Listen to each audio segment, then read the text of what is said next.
ચાલતા ગેરકાયદેસર ખનનથી વધુ 4ના મોત। મૂળી તાલુકાના ખંભાળિયા ગામે મોડી રાત્રે કોલસાની ગેરકાયદેસર ખાણમાં 4ના મોત। કોલસો ખનન કરતા સમયે ભેખડ ધસી જતા 3 પરપ્રાંતીય મજૂરોના ઘટના સ્થળે જ મોત નીપજ્યા, જ્યારે સ્થાનિક મજૂર જયરાજ મેરામભાઈ કોળીને ગંભીર ઈજા પહોંચી હતી। ઈજાગ્રસ્તને સારવાર અર્થે વાંકાનેર હોસ્પિટલ લઈ જવામાં આવ્યા હતા, જ્યાં હોસ્પિટલમાં સારવાર દરમિયાન યુવાનનું મોડી રાત્રે મોત નીપજ્યું હતું। મૃતકમાં સ્થાનિક યુવાન સહિત 3 પુરુષ અને 1 મહિલાનું મોત થયું હોવાની વિગતો સામે આવી। ગેરકાયદેસર રીતે કોલસાના ખનન કરતા હોવાથી લાશની બારોબાર અજ્ઞાત સ્થળે અંતિમ વિધિ કરાઈ। 4 મજૂરોના મોતની ખાણ ભાજપના તાલુકા તથા જિલ્લા પંચાયતના સભ્યો ચલાવતા હોવાનું સામે આવ્યું છે। હવે એ જોવાનું રહ્યું કે આગળની કાર્યવાહી શું થાય છે। Bureau chief Solanki Rajubhai, NN news, Surendranagar.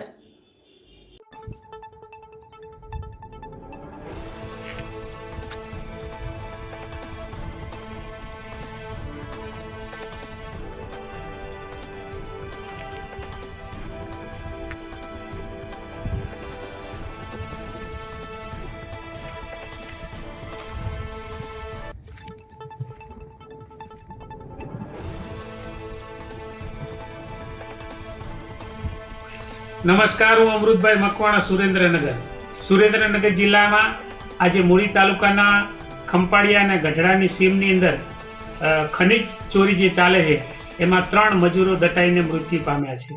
આ ઘટના વારંવાર બને છે, વારંવાર અનેક મજૂરો આવી રીતે ખાણની અંદર દટાઈને મૃત્યુ પામે છે।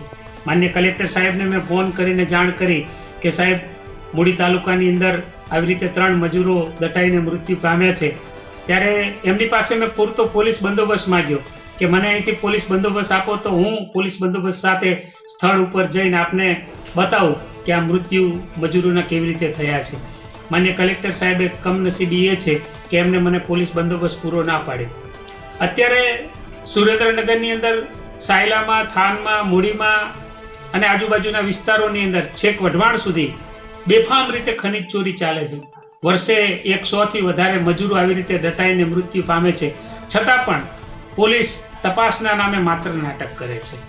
ખનિજ ચોરી અટકાવવા માટે કલેક્ટર સાહેબ અને ખાણ ખનિજ વિભાગ, પોલીસ તંત્ર એમ કહે છે કે અમે ખનિજ ચોરીને અટકાવવા માટેના ખૂબ પ્રયાસો કરીએ, પણ એ માત્ર ને માત્ર એક નાટક છે, કારણ કે એમને કરોડોની આમાંથી મલાઈ મળતું હોય એવું આપણને લાગી રહ્યું છે।